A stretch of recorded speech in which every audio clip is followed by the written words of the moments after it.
Assalamualaikum warahmatullahi wabarakatuh. Di sini saya Zindefa Abdullah dengan NIM 220 106 110 101 akan menjelaskan eh, tentang materi statistik pendidikan, pemusatan dan penyebaran data. Adapun untuk yang pertama di sini ada MEAN. MEAN rata-rata. MEAN adalah jumlah seluruh data dibagi dengan banyaknya data. MEAN disebut juga sebagai rata-rata hitung. Jadi intinya di sini MEAN sama dengan jumlah seluruh data atau banyaknya data. Dengan contoh soal, diketahui nilai ujian matematika dari 5 siswa adalah 70, 75, 80, 85, dan 90. Kita hitung nilai rata-ratanya, yakni kita jumlahkan dengan seluruh 5 nilai siswa, 70, 75, 80, 85, dan 90. Kita jumlahkan, kemudian kita bagi 5. Karena di sini ada 5 nilai siswa. Ada 5 siswa yang memiliki nilai. Jadi totalnya adalah 400 dibagi 5 sama dengan 80. Jadi rata-rata nilai adalah 80. Selanjutnya ada median atau nilai tengah. Median adalah nilai yang berada di tengah setelah data diurutkan. Jika jumlah data ganjil, maka kita bisa ambil nilai tengahnya. Jika jumlah data genap, ambil rata-rata dua nilai tengah. Paling mudahnya dengan contoh soal. Kita tentukan median dari data berikut.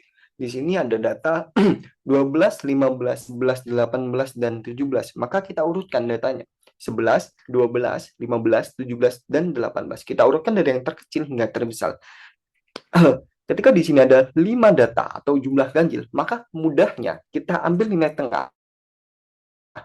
19 dan 8K, 15 di sini adalah median dari data yang telah tertera. Selanjutnya ada modus atau data yang paling sering muncul. Modus adalah nilai yang paling sering muncul dalam suatu data dengan contoh soal sebagai berikut. Diketahui data sebagai berikut. Ada 5, 7, 8, 5, 6, 5, dan 7.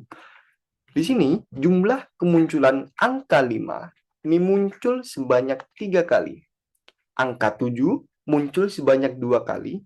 Angka 6 dan 8 masing-masing 1 kali. Maka di sini data yang paling sering muncul adalah angka 5. Karena 5 di sini muncul sebanyak 3 kali. Jadi, modus dari data yang tertera adalah angka 5. Selanjutnya ada manfaat ukuran pemusatan data. Yang pertama, kita bisa mengetahui nilai rata-rata sekelompok data. Yang kedua, kita bisa menyederhanakan data yang banyak menjadi yang simple. Yang ketiga, kita bisa membantu dalam pengambilan keputusan dengan melalui ukuran pemusatan data. Selanjutnya, ada penyebaran data. Penyebaran data adalah ukuran yang menunjukkan sejauh mata data dalam suatu kumpulan tersebar dari nilai rata-rata. Semakin besar penyebaran data, maka semakin beragam nilai-nilai data tersebut.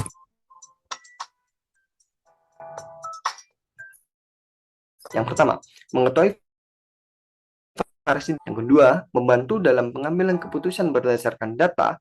Yang ketiga, menentukan tingkat kepercayaan suatu analisis statistik. Selanjutnya ada jenis-jenis ukuran penyebaran data. Yang pertama, ada jangkauan atau range. Yang kedua, ada ragam atau variance. Yang ketiga, ada simpangan baku atau standard deviation.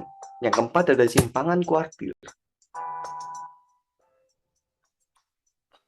Pertama, ada jangkauan atau range. Jangkauan adalah selisih antara nilai maksimum dan minimum dalam kumpulan data yang dihitung dengan rumus R sama dengan nilai maksimal dikurangi nilai minimal. Sebagai contoh, dan nilai tertinggi dalam data adalah 90 dan nilai terendahnya adalah 50, maka jangkauan data tersebut adalah 90 dikurangi 50. Karena 90 di sini nilai tertinggi dan 50 adalah nilai terendah, maka 90 dikurangi 50 sama dengan 40.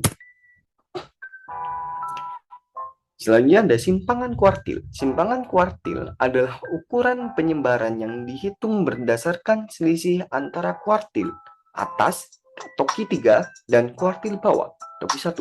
Dan rumus simpangan kuartil sama dengan Q3 dikurangi Q1. Selanjutnya ada simpangan baku atau standard deviation. Simpangan baku atau standard deviation adalah akar kuadrat dari ragam yang menunjukkan tingkat variasi data dalam satuan aslinya. Dengan rumus, di sini ada nilai rata-rata.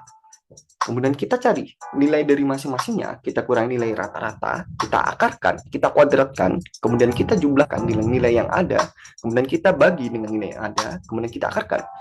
Dan data yang digunakan untuk membandingkan penyebaran data antara dua kelompok. Selanjutnya ada ragam atau variance. Ragam atau variance ini mengukur seberapa jauh nilai-nilai data tersebar dari rata-rata. Dengan rumus X1 kurangi X rata-rata.